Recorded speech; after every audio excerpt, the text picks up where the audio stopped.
Hey Missa, we're gonna dig into this workout real quick. We're gonna do Saturday and Sunday, whatever it was. The last two workouts that we did. Um,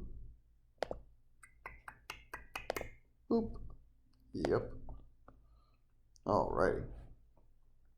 So watch this really quick. Watch what happens.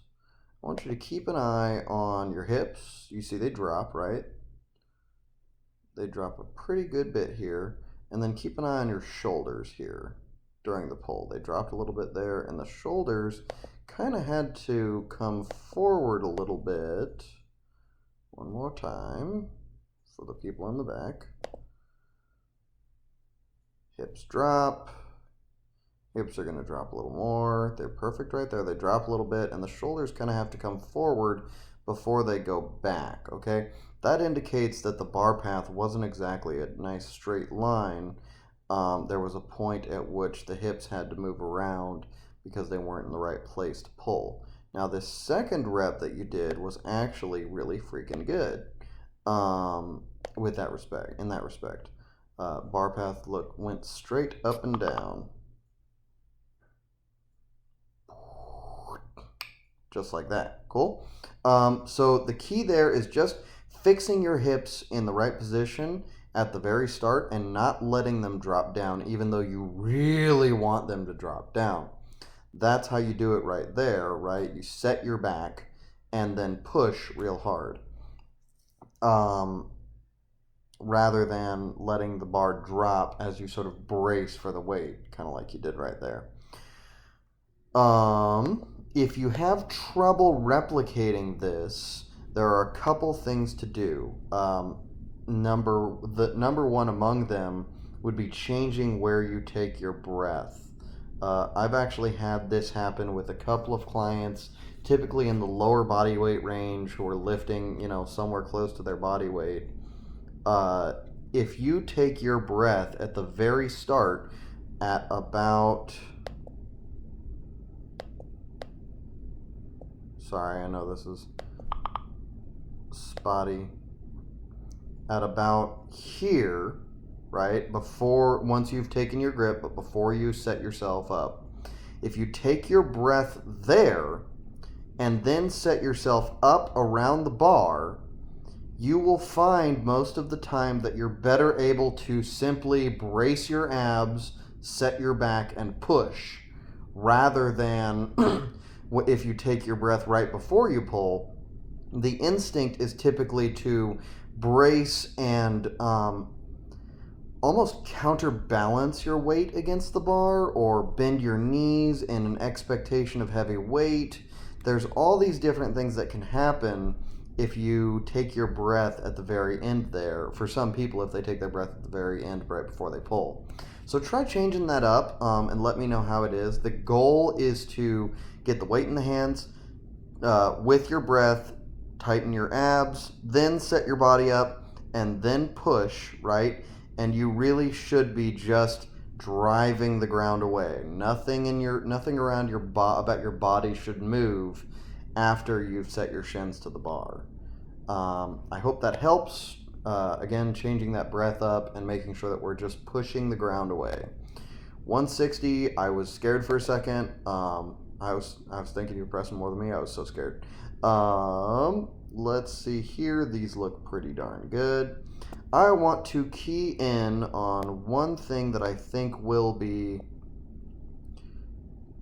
important going forward with these presses. Okay. I want to see a deep brace from the abs every single time you set yourself. I should be able to see those abs brace inside your shirt if it's that, if your shirt's that tight to your body. Especially with the belt, I want you to brace those abs against the belt, okay? Right now it kind of seems like they're loose, and what that's causing is, like you said, you get loose when you do the hip thrust too violently. That hip thrust is going to have to get further. It's going to have to start reaching further if we're really going to get the weight up. There are a couple adjustments we can make for that, but the first thing I need is those abs to brace harder against that belt, okay? And moving on. Boop.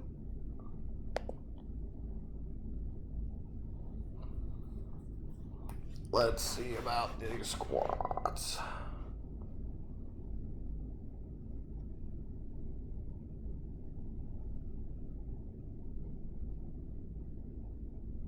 Cool. Hey, look at that depth. I'm so about it. This is a lot closer, Missa, to the work that you're typically used to. These look really pretty, and it's going to take me a while to figure out if I want to change anything about them at all. Cool. I think the only thing that I get to say about these squats, other than that they are so pretty I could cry, is that the knees could be getting set earlier in the movement. So that's about where they reach their final position forward, right? Watch this again. See, they're going to actually travel forward a little more, right there. And they've reached their final position, and you're just about to, finish the squat. You actually had already finished the squat. So think about making this motion, the knees coming forward and out, making that happen a little earlier as you're coming down. It should be done by the same time as you're done leaning over, right? And then all that happens, if you think about it, the squat basically happens in two parts.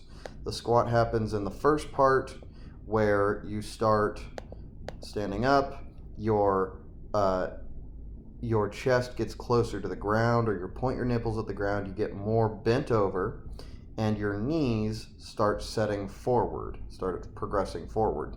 Those two things create the initial descent, and about halfway down, about right, even before that, about right somewhere in the middle there, right about there, your back angle should be set and your knee position should be set. After that, all that happens is the hips drop, the hips come up, and then the knees open up and the back angle opens up. Does that make sense? So it's that tale of two parts. Hip angle closes, back angle starts getting more horizontal as the knees progress forward. Then, after those are all set up, the hips are going to drop, hips are going to come up, and then the knees start pulling back and the back starts getting more vertical. So really the only piece of that we need to focus on is those knees. Try to get them forward a little earlier.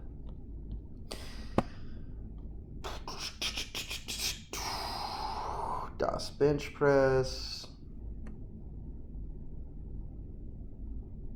Cool. Much better job with your elbow position here. I like it a lot more than last time. Is that hubby? Let me know. Cool.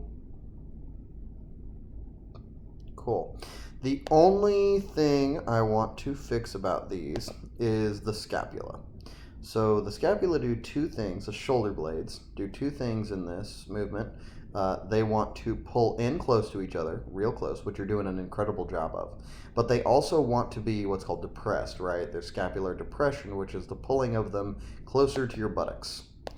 And as you see, as we go through this set, that was pretty okay. But as we go through the set, we're kind of loosening up, and you can see the scapula are kind of inching their way toward the ears. Think about this. Think about keeping your shoulder blades terrified, or your shoulders terrified of your ears, okay? Each rep, I want you to pull your shoulders away from your ears because they are absolutely terrified of making contact, okay? They really hate each other. They're not happy friends. That will help keep you tighter and keep a bigger arch and all that kind of stuff, and make sure that we're getting a bigger reach from the chest, or able to get a bigger reach from the chest.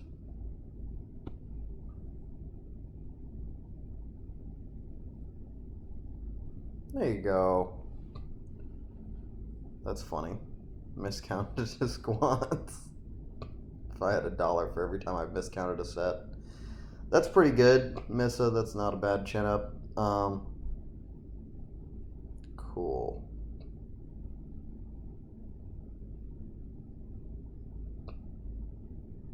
Yeah, these look really good. I got nothing to say, but keep doing them.